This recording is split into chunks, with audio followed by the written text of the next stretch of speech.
नमस्ते दोस्तों, स्वागत है आपका हमारे यूट्यूब चैनल ज्ञान गंगा में।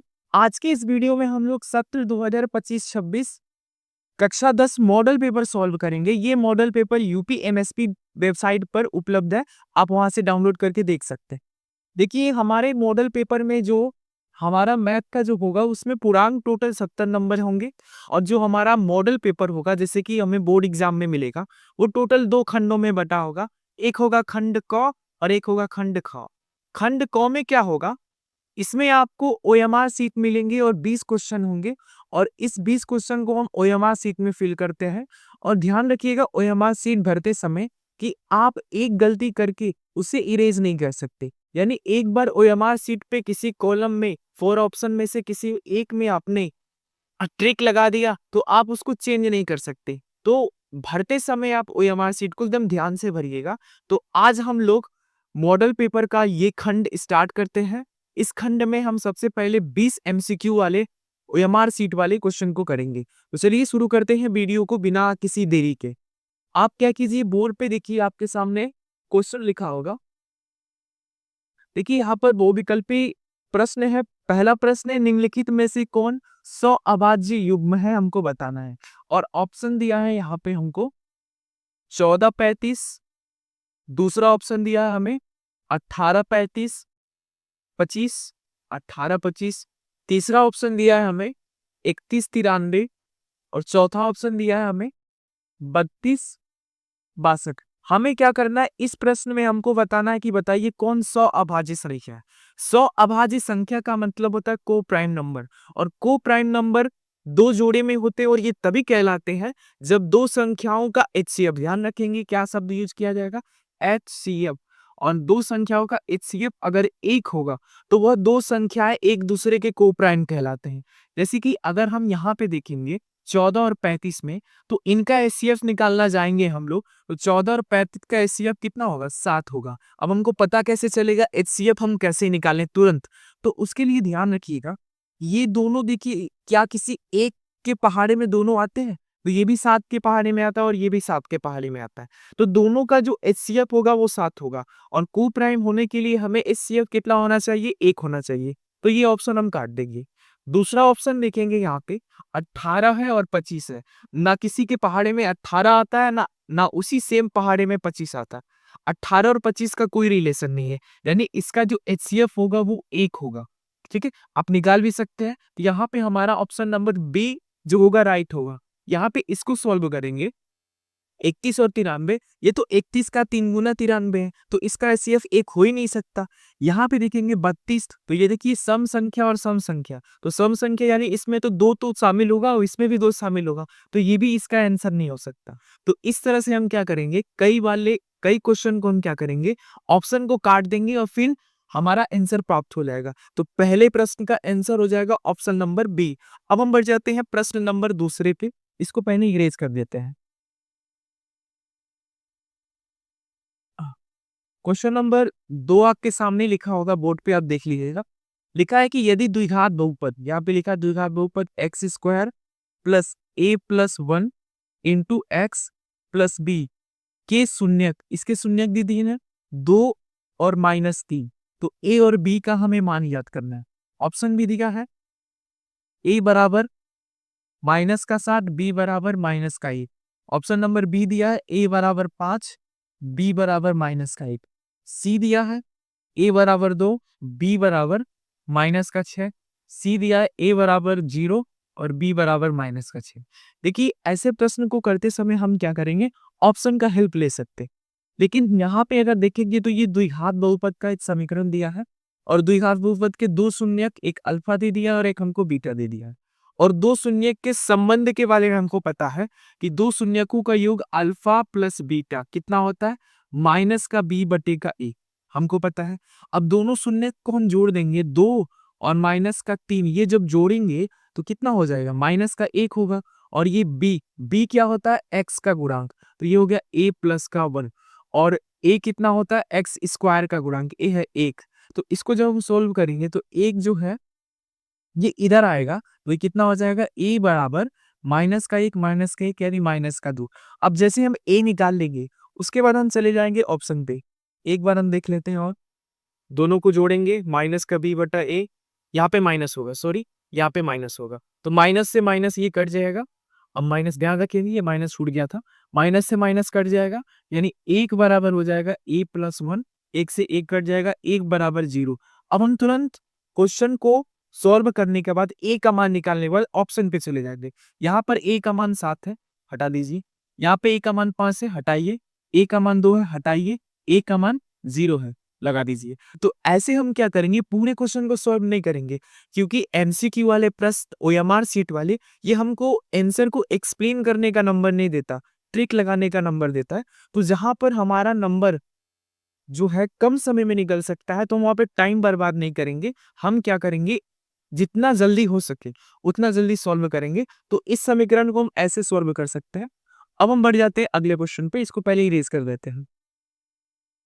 तो यहां पर हम इरेज करके क्वेश्चन नंबर हम सेकंड पे बढ़ जाते हैं, थर्ड पे।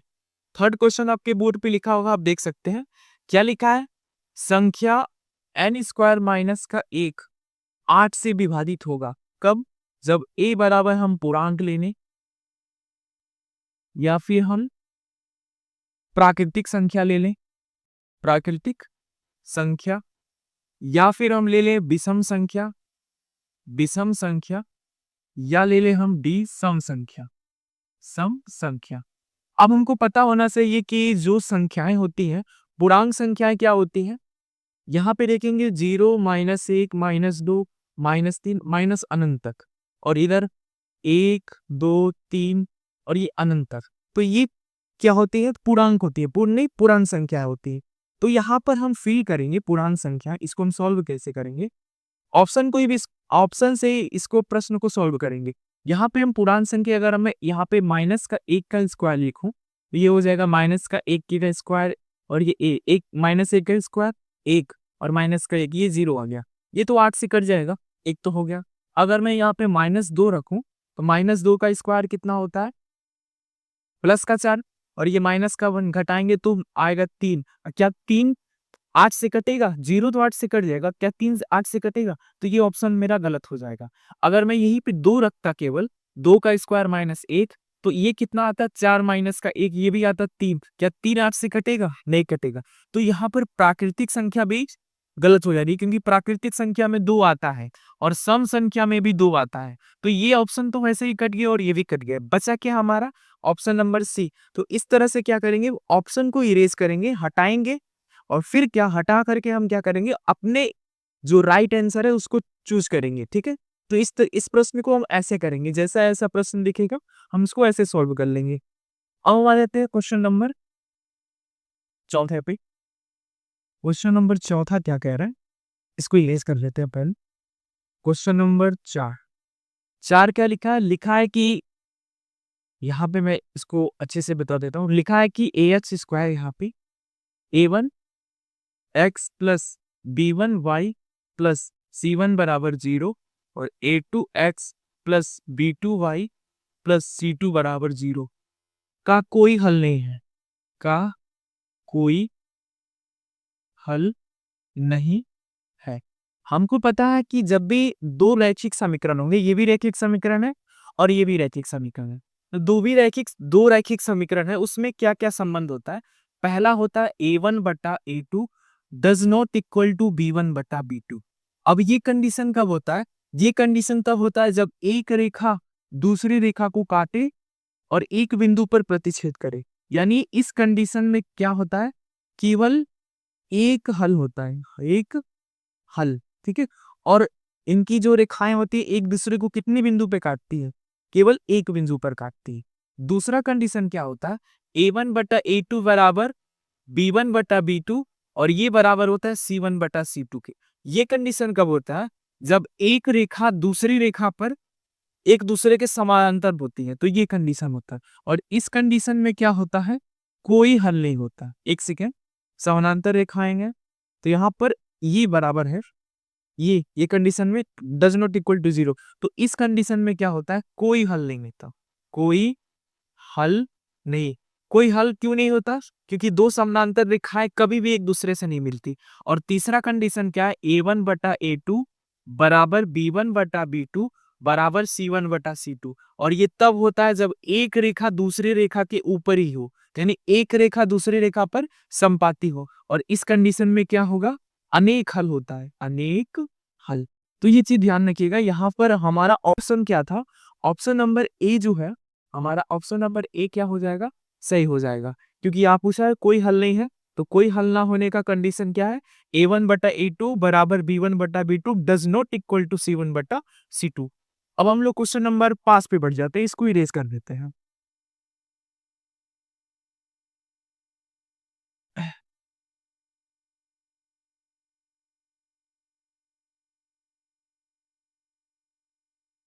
क्वेश्चन नंबर 5 अगर आप देखेंगे तो क्या लिखा है, एक शून्योत्तर परिमेय संख्या और एक अपरिमेय संख्याओं का गुणनफल। शून्योत्तर का मतलब होता है शून्य से बड़ा।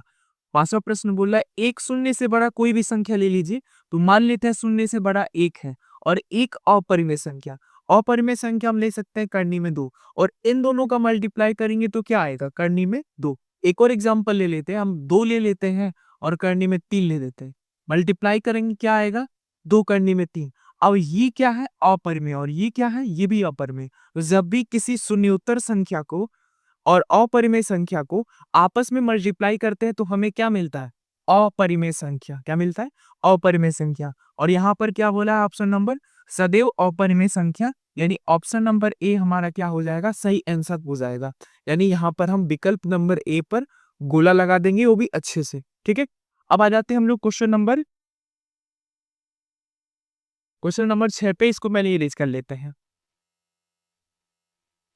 क्वेश्चन नंबर 6 क्या लिखा हुआ देख लेते हैं हम लोग। लिखा है कि द्विघात समीकरण ax² plus bx plus c के बारे में निम्न कथनों पर विचार कीजिए, और यहाँ पे कथन दे दिया है। ठीक है, कथन में पहला कथन क्या कह रहा है, ध्यान से सुनिएगा, आप बोर्ड पे लिखा आप पढ़ सकते हैं। लिखा है समीकरण के दो मूल वास्तविक मूल होते हैं। ध्यान रखिएगा, अब अगर हम मूल की बात कर ले तो यहाँ पे विविधकर जो होता है ना, विविधकर b² - 4ac, विविधकर के बारे में जान लें। अगर इसका मान 0 से बड़ा होगा तो मूल क्या होंगे, मूल जो होंगे वो दो मूल होंगे, और दोनों क्या होंगे, अलग अलग, अलग अलग। ठीक है, तो जब भी b² - 4ac का मान 0 से बड़ा होगा तो मूल दो मूल निकलेंगे, और दोनों मूल क्या होंगे, अलग अलग। और b² - 4ac 0 के बराबर होगा तो भी दो मूल निकलेंगे, और दो मूल क्या होंगे, बराबर। और एक और चीज ध्यान रखिएगा, यहाँ पर ये जो मूल निकलेगा वो होता है वास्तविक, और यहाँ पे भी जो मूल निकलेगा वो भी क्या होता है, वास्तविक। लेकिन जैसे ही हमारा विविधकर का मान b² - 4ac ये 0 से भी छोटा होता है, तो उस समय जो मूल होंगे वो क्या होंगे, वास्तविक नहीं होंगे, यानी काल्पनिक होंगे। यानी वास्तविक नहीं, ये कहता हूं मैं, वास्तविक नहीं। तो ये कंडीशन होता है। इसमें कथन में पहला कथन बोल रहा है समीकरण के दो भिन्न वास्तविक मूल होते हैं यदि b² - 4ac बराबर ग्रेटर देन 0। तो पहला जो बोला है कथन वो सही है। दूसरे कथन पे गौर कीजिए, लिखा है समीकरण के दो बराबर मूल होते हैं यदि b² - 4ac बराबर 0। दूसरा कथन भी सही है। तीसरा कथन देख लेंगे, समीकरण का कोई वास्तविक मूल नहीं होता जब b² - 4ac छोटा होता है 0 का, यानी तीसरा भी कथन सही है। चौथा कथन बोला है समीकरण में दो से अधिक वास्तविक मूल होते हैं। ध्यान रखिए, एक द्विघात बहुपद के केवल दो मूल हो सकते हैं, दो से अधिक मूल नहीं हो सकते। तो चौथा जो हमारा दिया है कथन वो क्या हो जाएगा, गलत। यानी हमारा 1 2 3 ये तीनों कथन क्या हो जाएंगे, सही हो जाएंगे। और ऑप्शन विकल्प में क्या है, कथन 1 2 3 कौन सा सही है, तो ऑप्शन नंबर डी हमारा क्या हो जाएगा, डी। इसमें लिखा है 1 2 और 3 कथन सही है, तो ये हमारा आंसर हो जाएगा। तो ऐसे प्रश्न भी एग्जाम में अब आते हैं, तो ध्यान से देखिएगा। जो थ्योरी वाले चैप्टर है उसको भी पढ़ना है, मैथ को तो एकदम अच्छे से पढ़ना है। ठीक है, कोई सा भी टॉपिक नहीं छोड़ना है। विविधकर वाला ये ध्यान रखिएगा, इसको अच्छे से मैंने एक्सप्लेन कर दिया। अब बढ़ जाते हैं हम लोग अगले क्वेश्चन पे।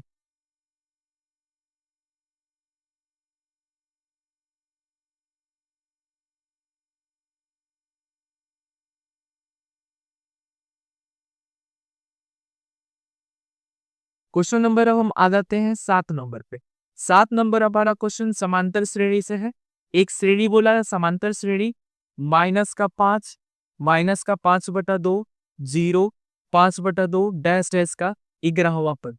अब किसी भी श्रेणी का 11वां पद या कोई सा भी पद निकालना हो, उसका फॉर्मूला होता है a11 बराबर, ध्यान रखेंगे। जैसे अगर आपको बोल देगा दूसरा पद a बराबर a+b, तीसरा पद बोलेगा तो a बराबर 2d, यानी यहाँ पे जो होगा उससे एक कम होता है, उतना d कम कर दीजिए। तो 11वां पद क्या होता है a+10d, d क्या होता है सार्वंतर, a है -5, इसमें a कितना -5 प्लस 10 इंटू डी कितना है, d निकालना है तो -5/2 में से माइनस कर दीजिए -5 को, तो माइनस माइनस कितना हो जाएगा या +5, 5 का 2 गुना 10, 10 में से 5 घटाएंगे 5/2, तो यहाँ पे रख लेंगे 5/2, 2 से कट जाएगा 5 बार में 5 25, माइनस का 5 प्लस 25, सॉल्व करेंगे कितना हो जाएगा 20, यानी यहाँ पर ऑप्शन नंबर हमारा क्या हो जाएगा प्लस का 20, यानी बी हमारा सही आंसर हो जाएगा। तो इस प्रश्न को भी हम जल्दी से ऐसे सॉल्व करेंगे, ठीक है। तो अब हम बढ़ जाते हैं अगले क्वेश्चन पे, इसको इरेज कर लेते हैं।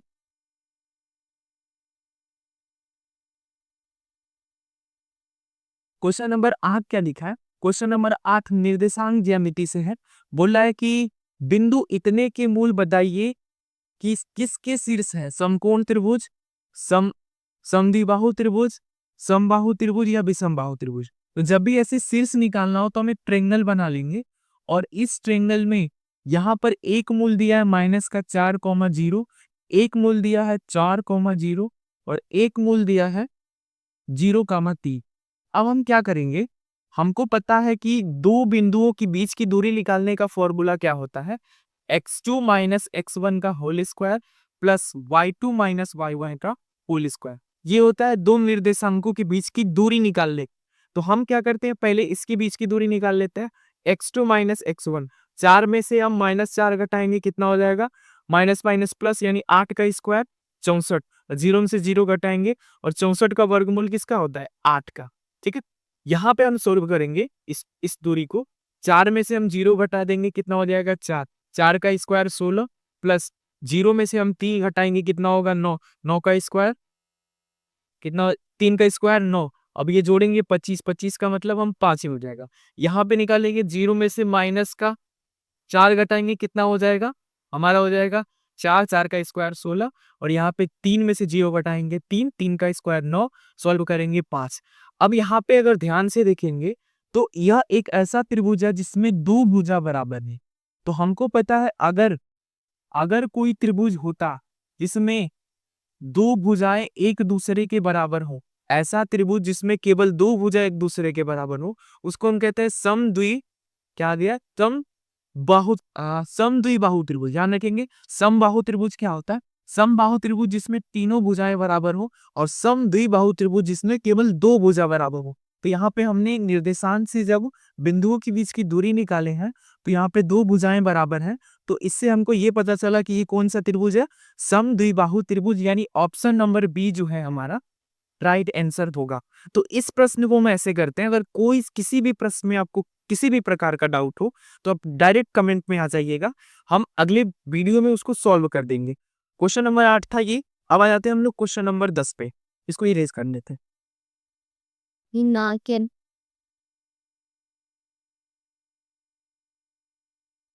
Yep.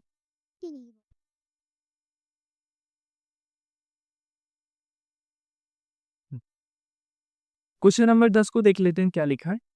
क्वेश्चन नंबर 10 में क्या है, 10 नहीं 9 है, 8 की थी ना, हम 9 पे आ जाते हैं। क्वेश्चन नंबर 9 में क्या है, दो समान कोणीय त्रिभुज में उनके संगत भुजाएं का अनुपात सदैव समान होता है, यह कथन किसका है। ध्यान रखिएगा, जैसे ही हम दो समान, क्या कह रहा है, दो समान कोणीय त्रिभुज की संगत भुजाएं, समान कोणीय त्रिभुज ले ले और इसकी संगत भुजाएं आपस में बराबर होती हैं। अगर ये कोण थीटा और ये भी थीटा है, ये अल्फा है और ये भी अल्फा है, और ये बीटा है और ये भी बीटा है, तो इनकी भुजाओं का अनुपात, अगर कोण बराबर है तो भुजाओं का अनुपात बराबर होगा। और यह कथन किसने कहा था, थेल्स ने कहा था। और हमारा जो चैप्टर नंबर त्रिभुज है उसमें थेल्स प्रमेय भी दिया है, जो कोण को बराबर करके हम भुजाओं का अनुपात निकालते हैं। तो जब कोण बराबर हो तो दो त्रिभुज के भुजाओं का अनुपात बराबर होता है, और ये किसका प्रमेय है? थेल्स का प्रमेय है। तो ऑप्शन नंबर हमारा क्या हो जाएगा? ए यहाँ पर सही आंसर हो जाएगा। तो प्रमेय को भी ध्यान रखना है। अब आ जाते हैं हम लोग क्वेश्चन नंबर 10 पे। इसको इरेज करते हैं। क्वेश्चन नंबर 10 पे आ जाते हैं। क्वेश्चन नंबर 10, एक हमको वृत्त बना के दिया है। यहाँ पे एक वृत्त है, ठीक है, और यहाँ से एक लाइन खींचा है। यहाँ पे एक बिंदु है, इसको मिला दिया है, इसको मिला दिया है, और यहाँ पे सेंटर है, सेंटर से इसको मिला दिया है, इसको मिला दिया है। ये बोल रहा है कि यहाँ पे ये P है और ये A है, यहाँ पे B है और यहाँ पे O है। ये बोल रहा है कि कितना डिग्री है? 50 डिग्री। और इसका मान हमको पता करना है। इसका मान ये वाला, यानी हमको निकालना क्या है? कोण ओ ए बी। कहाँ है OB? OAB। हमको ये वाला मान निकालना है। अब ध्यान से देखिएगा, यहाँ पे ये एक वृत्त है, वृत्त का एक केंद्र है, और ये बाहर बिंदु और ये स्पर्श रेखा है। एक जो हमारा प्रमेय ये कहता हूं कि वृत्त के बाहर अगर कोई बिंदु है और उससे स्पर्श रेखा खींची जाए, और वृत्त के केंद्र पर जो है यहाँ पर बना हुआ कोण, यानी ये वाला कोण और ये वाला कोण, दोनों का योग कितना होता है? 180 डिग्री। अगर मान ले यहाँ पे थीटा है, तो इसका और इसका मान, इन दोनों को जोड़ कितना होगा? 180, यानी 50 प्लस थीटा बराबर 180। तो थीटा का मान निकालेंगे तो 180 में से 50 घटा देंगे, कितना हो जाएगा? 130। तो यहाँ पर ये वाला एंगल कितना निकल जाएगा? ये निकल जाएगा 130। अब ध्यान से सुनिएगा, ये केंद्र है, केंद्र से परिधि को मिलाते हैं त्रिज्या, केंद्र से परिधि को मिलाते हैं त्रिज्या, यानी ये इसके बराबर है। तो जब दो भुजाएं बराबर है तो उनके सामने का कोण भी बराबर होगा। तो इसके सामने का कोण ये, अगर ये अल्फा होगा तो ये भी कितना होगा? अल्फा होगा। जब भी किसी भी ट्रेंगल में दो भुजाएं बराबर है तो उनके आमने सामने का कोण भी बराबर होता है। तो यहाँ पे हमको क्या मिल गया? ये वाला कोण इस वाले कोण के बराबर है, और ये 130 डिग्री है, और ये त्रिभुज बन रहा है। तो हम यहाँ से त्रिभुज में हमको पता है अल्फा प्लस 130, तीनों का योग कितना होगा? 180। अल्फा अल्फा 2 अल्फा, 130 को उधर दे देंगे, 180 में से माइनस कर देंगे 130, कितना हो जाएगा हमारा? 50 बचेगा, और इधर 2 अल्फा, 2 से काट दीजिए, अल्फा का मान कितना आ जाएगा? 25। और ये अल्फा है क्या? ये वाला कोण, और यही वाला कोण हमसे पूछा था, इसका मान कितना निकल गया? 25 डिग्री। अगर हम ऑप्शन पे आ जाएंगे तो ऑप्शन नंबर ए हमारा क्या हो जाएगा? राइट आंसर हो जाएगा। तो ऐसे प्रश्न को हम लोग ऐसे करेंगे, ठीक है। अब हम लोग बढ़ जाते हैं अगले क्वेश्चन पर। इसको पहले इरेज कर देते हैं, इसको इरेज कर लेते हैं।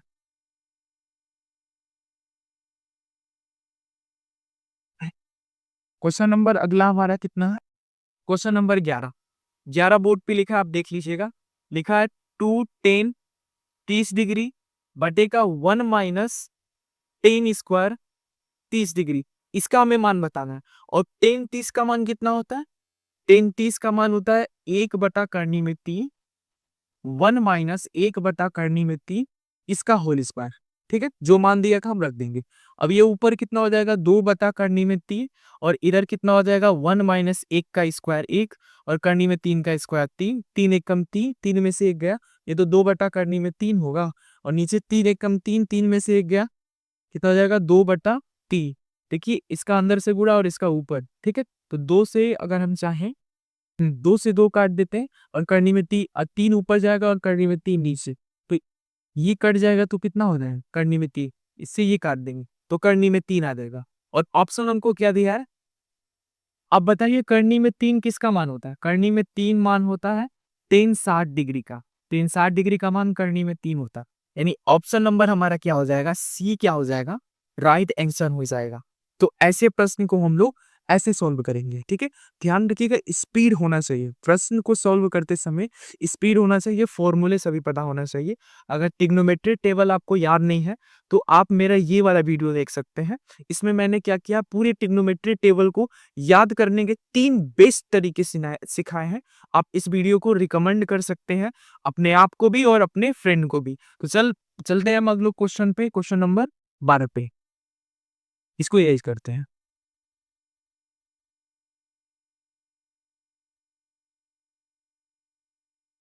क्वेश्चन नंबर 12 क्या कह रहा है, देखिए क्वेश्चन नंबर 12 पे आ जाते हैं। कह रहा है कि त्रिज्या r तथा कोण थीटा के लिए क्षेत्रफल ज्ञात कीजिए।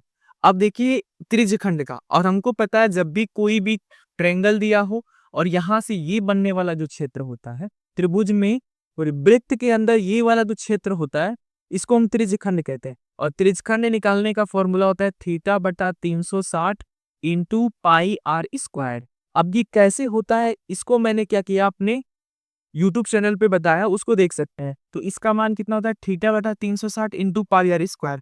यानी ऑप्शन नंबर कहां पर, ए जो है हमारा, ये क्या है, राइट आंसर हो जाएगा। ठीक है, इसका मान इतना ही क्यों होता है मैंने वीडियो में बताया, आप देख सकते हैं। इसको इरेज कर देते हैं। क्वेश्चन नंबर अब आ जाते हैं हम लोग 13 पे। 13 क्वेश्चन क्या कह रहा है, हाँ कह रहा है कि यहाँ पे देखिए ये जो है यूनिक क्वेश्चन है। अगर 13 नंबर क्वेश्चन देखेंगे तो ये यूनिक क्वेश्चन क्वेश्चन कह रहा है कि गिल्ली डंडे के खेल में गिल्ली का आकार निम्नलिखित में से संयोजन है, किसका संयोजन। अगर गिल्ली डंडे अगर आपने देखा होगा तो गिल्ली ऐसा होता है, ठीक है, गिल्ली ऐसा दिखता है। अब यहाँ पे देखिए गिल्ली जो ऐसा दिख रहा है वो किसका संयोजन, अगर मैं इसको ऐसे कर दूं इसको ऐसे कर दूं तो यहाँ पे मुझे ये क्या दिख रहा है, बेलन दिख रहा है। और ये क्या दिख रहा है, शंकु दिख रहा है। और ये भी क्या दिख रहा है, शंकु दिख रहा है। यानी गिल्ली डंडे का जो ये गिल्ली होता है इसमें गिल्ली संयोजन होता है शंकु शंकु, यानी दो शंकु का। और बेलन की संख्या कितनी होती है, एक। तो ऑप्शन नंबर 2 शंकु और 1 बेलन, ऑप्शन नंबर सी क्या हो जाएगा, हमारा राइट आंसर हो जाएगा। तो ऐसे यूनिक क्वेश्चन भी हम एग्जाम में आएंगे, इसको विशेष करके ध्यान रखिएगा। गिल्ली डंडे वाला ये मॉडल पेपर का है, तो ऐसे क्वेश्चन को भी विशेष करके ध्यान रखिएगा। अब आ जाते हैं हम लोग क्वेश्चन नंबर 14 पे, इसको इरेज कर लेते हैं। देखिए क्वेश्चन नंबर 14 भी थोड़ा सा यूनिक है।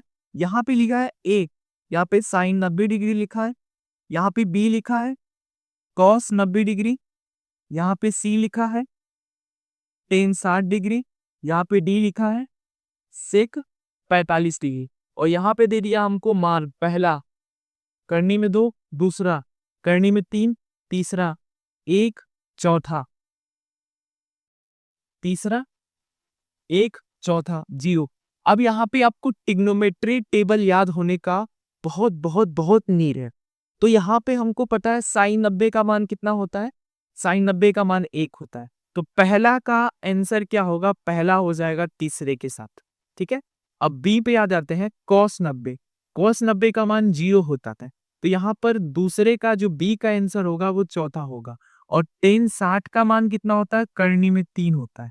तो जो सी है इसका क्या हो जाएगा, 3 हो जाएगा। और ये जो सेक 45 का मान है डी, यानी ये इसका पहला हो जाएगा। तो क्रम क्या होगा, यही क्रम होगा। यानी ऑप्शन नंबर अगर यहाँ पे ध्यान से देखेंगे तो पहले का तीसरा होना चाहिए। देखिए आपको पूरा सोल्व करने का जरूरत नहीं है, आप एक निकालिएगा। जैसे अगर मैं पूछ लूं साइन 90 का मान, मुझे पता है साइन 90 का मान कितना होता है, 1 होता है। यानी पहले का तीसरा आंसर होगा। और विकल्प पे चले जाइए, पहले का तीसरा मुझे किस में दिख रहा है, पहले वाले में पहले का दूसरा काटिए, दूसरे वाले में पहले का पहला काटिए, तीसरे वाले में पहले का तीसरा। तो केवल एक ही ऑप्शन है सी, सी हमारा राइट आंसर। आपको पूरा सॉल्व करने का जरूरत नहीं है, एक सॉल्व कीजिए, ऑप्शन पे जाइए, ऑप्शन काटिए, आंसर लगाइए, आगे बढ़िए। ठीक है, तो ऐसे सॉल्व करते हैं हम लोग क्वेश्चन को। अब बढ़ जाते हैं क्वेश्चन नंबर हम लोग आगे नेक्स्ट क्वेश्चन पे, इसको लेस कर लेते हैं। अगला हमारा क्वेश्चन नंबर 15 है। क्वेश्चन नंबर 15 क्या कह रहा है, ये हाइट एंड डिस्टेंस से प्रश्न है। ये क्या कह रहा है, कह रहा है कि किसी समय पर एक खंभा बना लीजिए और उसकी छाया, ये रहा छाया, इसको मिला देते हैं। किसी समय खंबे और खंबे की छाया, क्या कह रहा है, खंबे की लंबाई की करनी में 3 गुनी है। क्या कह रहा है, यहाँ पे एक बार और प्रश्न पढ़ लेते हैं। किसी समय पर खंबे की छाया, ये जो छाया है वो खंबे की लंबाई की 3 गुनी है। यानी अगर ये 1 है तो ये कितना, इसका 3 करनी में 3 गुना, करनी में 3 गुना है। तो ये 1 है तो इसी का करनी में 3 गुना है। हमको क्या करना है, उन्नयनपुर, यहाँ पे हमको थीटा का मान बताना। तो थीटा का मान कैसे निकलेगा, अगर ध्यान से अगर यहाँ पे हम टेन थीटा निकाल दें, और टेन थीटा होता है लंब बटे का आधार। लंब कितना है, 1 है, और आधार कितना है, करनी में 3 है। अब यहाँ पे हमको पता है ये टेन थीटा हो गया, और 1/3, 1 करने में 3 किसका मान होता है? 10 30 डिग्री था। 10 से 10 कट जाएगा, थीटा का मान कितना आ जाएगा? 30 डिग्री। यहाँ पे थीटा का मान कितना होगा? 30। यानी हमारा ऑप्शन नंबर क्या सही हो जाएगा? ऑप्शन नंबर ए जो होगा वो राइट आंसर हो जाएगा। तो ऐसे प्रश्न को हम लोग ऐसे सॉल्व करते हैं, ठीक है। अब बढ़ जाते हैं हम लोग अगले क्वेश्चन पे। इसको इरेज कर लेते हैं पहले। क्वेश्चन नंबर हमारा 16 क्या कह रहा है, ध्यान से देखिएगा। 16 क्वेश्चन कह रहा है कि यहाँ पे 1 plus tan theta plus sec theta, 1 plus cot theta minus cosec theta, इसका मान बताना है, ठीक है। ये ट्रिग्नोमेट्री का क्वेश्चन है। इसको सोल्व कैसे करेंगे? अगर हमको पता है यहाँ पे 1 प्लस साइन थीटा का मान होता है कोस, टेन थीटा का मान होता है साइन थीटा बटे का कोस थीटा, और सेक थीटा किसका उल्टा होता है? कॉस का। तो इसका उल्टा हो जाएगा 1 बटा कोस थीटा। इसमें भी हम सोल्व करेंगे तो ये 1 प्लस ये कितना हो जाएगा? कॉस थीटा बटे का साइन थीटा, और ये कितना होगा? माइनस का 1 बटे का साइन थीटा। अब इसको हम सॉल्व करेंगे, यहाँ पे एलसीएम लेंगे इसमें, तो ये होगा कॉस स्क्वायर थीटा, ठीक है। कॉस स्क्वायर थीटा नहीं, यहाँ पे एक मान लीजिए, एक कॉस कॉस थीटा का एलसीएम कितना होगा? कॉस थीटा, ठीक है। तो यहाँ पे एक से कितने बार में कटेगा? कॉस थीटा बार में, तो ऊपर आ जाएगा कॉस थीटा, और ये हो जाएगा साइन थीटा प्लस का ए, ठीक है। और इसको सॉल्व करेंगे तो इधर भी नीचे क्या बचेगा? साइन थीटा, और यहाँ होगा साइन थीटा प्लस का कॉस थीटा माइनस का 1। अगर यहाँ पे देखेंगे, यहाँ पे लिखा है cos theta plus sine theta plus का 1 और sine theta plus cos theta minus का 1। हमको पता है ए प्लस बी इंटू ए माइनस बी क्या होता है? ए स्क्वायर माइनस बी स्क्वायर, ठीक है। तो यहाँ पे इसको अगर मैं ए समझ लूँ और इसको अगर मैं बी समझ लूँ तो क्या हो जाएगा? इसका स्क्वायर, ठीक है। क्या हो जाएगा? ये ए प्लस बी, इसको एक बी मान लें, और ये हो जाएगा ए माइनस बी। तो हम फॉर्मूला लगा देंगे, तो यहाँ पे फॉर्मूला लगाएंगे तो क्या हो जाएगा? ये हो जाएगा sine theta plus cos theta, इसका होल स्क्वायर माइनस 1 का होल स्क्वायर, और नीचे क्या हो जाएगा? मल्टीप्लाई है sine theta into cos theta. तो यहाँ पर ए प्लस बी का होल स्क्वायर क्या होता है? ए स्क्वायर। इसको सॉल्व करेंगे तो sine square theta plus cos square theta plus 2 गुणे sine theta into cos theta minus का 1, इसको मत भूलिएगा, माइनस का 1 बटेगा कितना हो जाएगा? Sine theta into cos theta. अब एक सर्व समीकरण हमको पता है, sine square theta plus cos square theta का मान कितना होता है? 1 होता है, और इधर कितना है? 2 sine theta into cos theta minus का 1 बटे का sine theta into cos theta.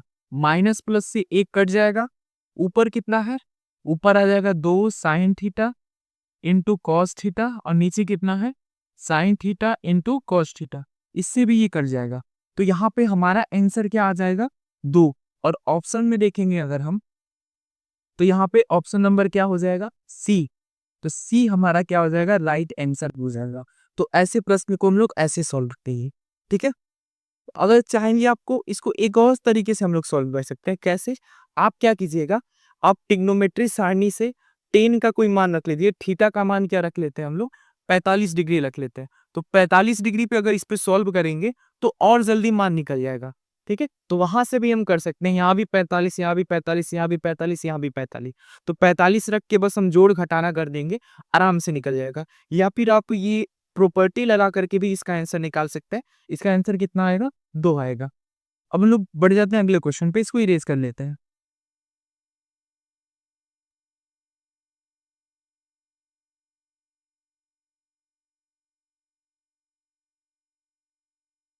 Question number 17 क्या कह रहा है?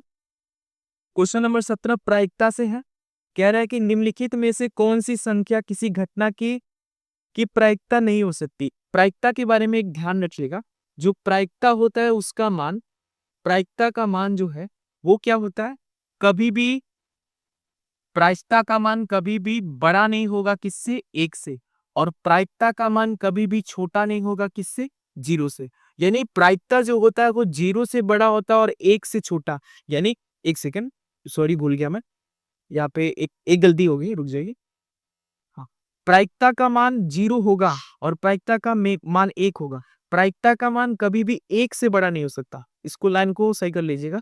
प्रायिकता का मान 1 से बड़ा नहीं हो सकता और प्रायिकता का मान 0 से छोटा नहीं हो सकता। 0 और 1 हो सकता है, ठीक है? यानी प्रायिकता का मान 0 और 1 के बीच में होता है। इसको करेक्ट कर लीजिएगा। अब यहाँ पे अगर हम इसको ध्यान देंगे यहाँ पे, तो ये बोल रहा है क्वेश्चन नंबर 17 में 2/3, तो 2/3 ये तो 1 से 1, 0 और 1 के बीच में है। बी ऑप्शन है 1, प्रायिकता का मान 1 होता ही है और 1 नहीं है, माइनस का 1.5। अब यहाँ पे आ जाइए, माइनस प्रायिकता का मान माइनस में होता ही नहीं है, यानी यही पे आंसर हमारा क्या हो जाएगा, सी हो जाएगा, बी हो जाएगा। सी क्या कह रहा है, 15%। यहाँ पे सही आंसर हो जाएगा 15%। 15% मतलब कोई वैल्यू होगा, वैल्यू का 15%, तो 15% हो सकता है। डी क्या है, माइनस डी है 0.7, 0.7 भी हो सकता है 0 से बड़ा। बस ध्यान रखिए प्रायिकता का मान 0 और 1 के बीच में होता है या 0 और 1 होता है, ठीक है। अब बढ़ जाते हैं हम लोग क्वेश्चन नंबर 18 पे। 2 क्वेश्चन हो रहा है, इसको सॉल्व कर लेते हैं और इस वीडियो को यहीं पे समाप्त करेंगे। क्वेश्चन नंबर 18 क्या है, 18 कह रहा है, ध्यान से देखिए, बोल रहा है कि संचयी बारंबारता सारणी की रचना करना निम्नलिखित में से उपयोगी होता है। तो ध्यान से ऑप्शन पे देखेंगे, माध्य निकालने के लिए हमें संचयी बारंबारता की कोई जरूरत नहीं होती। हमको माध्यक निकालने के लिए क्या होता है, माध्यक निकालने के लिए हमें संचयी बारंबारता की जरूरत होती है। यानी ऑप्शन नंबर बी हमारा क्या हो जाएगा, राइट आंसर हो जाएगा। क्वेश्चन नंबर 19 को भी लगे हाथ देख लेते हैं। क्वेश्चन नंबर 19 कह रहा है कि आंकड़े 2 देख लीजिए, आंकड़े 2, 3, 7, 2, 7, 5, 3, 7, इसका बहुलक बताना है। और बहुलक क्या होता है, किसी भी श्रेणी में बहुलक सबसे अधिक बार आई गई संख्या है। 7 एक बार है, 2 बार है, 3 बार है, और कोई है अधिक बार, यानी इस श्रेणी में 7 सबसे अधिक बार है, तो बहुलक हमारा क्या हो जाएगा, 7 हो जाएगा। तो डी हमारा क्या हो जाएगा, राइट आंसर हो जाएगा, ठीक है, ध्यान रखिएगा। अब आ जाते हैं हम लोग क्वेश्चन नंबर 20 पे, जो इस प्रश्न क्या नाम है, प्रश्नावली बोले है, इस जो मॉडल पेपर का खंड ख का पहला प्रश्न, आखिरी प्रश्न है। यहाँ पे क्वेश्चन नंबर 20 में हम ध्यान से देखेंगे, लिखा है कि यदि किसी बंटन का माध्य 16 और बहुलक 13 हो तो बंटन की माध्यिका होगी। तो ध्यान रखिएगा, एक फॉर्मूला होता है, बहुलक बहुलक बराबर 3 गुणे माध्यिका माइनस 2 गुणे माध्य। ये फॉर्मूला ध्यान रखिएगा। इसको हम लोग याद कैसे करेंगे, याद करने का एक छोटा सा ट्रिक ध्यान रखिएगा। यहाँ पे माध्य में 2 अक्षर है यानी 2, और बहुलक और माध्यिका में 3 अक्षर मान लीजिए तो 3, तो माध्यिका के सामने 3 आएगा और माध्य के सामने 2 आएगा, बीच में माइनस, और बहुलक बराबर होगा, यानी बहुलक बराबर 3 माध्यिका माइनस 2 माध्य। अब इसमें हम लोग मान रखेंगे और इसका आंसर हम लोग आसानी से निकाल लेंगे। तो मान रख लेते हैं हम लोग। यहाँ पे हमें पूछा क्या है, माध्यिका बताना है। बहुलक कितना दे दिया है हमको, 16, माध्य दे दिया है हमको 16, लिख लेते हैं हम लोग। माध्य कितना दिया है, माध्य 16 है, और बहुलक कितना है, बहुलक हमारा कितना है, 13 है। तो यहाँ पे 13 बराबर 3 माध्यिका माध्यिक माइनस 2 गुणे 16, 16 का दुगुना कितना होता है, 32 होता है, ठीक है। 32 इधर आएगा, माइनस से प्लस हो जाएगा, प्लस का 32, यहाँ पे 3 है, माध्यिका को x मान लेते हैं, तो 3 ये 2 5 हो गया, और 3 और 1 4 हो गया, 45 हो गया। 3 से काटिए, 3 एकम 3, 3 5 से 15, जो माध्यिका का मान कितना आ जाएगा, 15 आ जाएगा। यानी ऑप्शन नंबर बी हमारा क्या हो जाएगा, राइट आंसर हो जाएगा। तो इस तरह से हम क्या कर सकते हैं, ये पूरे प्रश्न को सॉल्व कर सकते हैं, ठीक है। तो एग्जाम में आपका अप्रोच भी ऐसा होना चाहिए जिसमें आप क्वेश्चन को बहुत कम समय में, सीमित समय में फॉर्मूले का अच्छे से उपयोग करके हर एक प्रश्न को सटीक आंसर के, और ध्यान रखिएगा ओएमआर सीट में कभी भी एक गलती हो गई तो उसे मिटाने का या व्हाइटनर लगाने का प्रयास मत कीजिएगा। इससे आपको हानि हो सकती है, आपके नाम मार्क्स जो है वो कम हो सकते हैं। तो ध्यान रखेंगे ये चीज। हम लोग इसके जो खंड ख है उसको अगले वीडियो में करेंगे। तब तक के लिए हम लोग वीडियो को यही समाप्त करते हैं।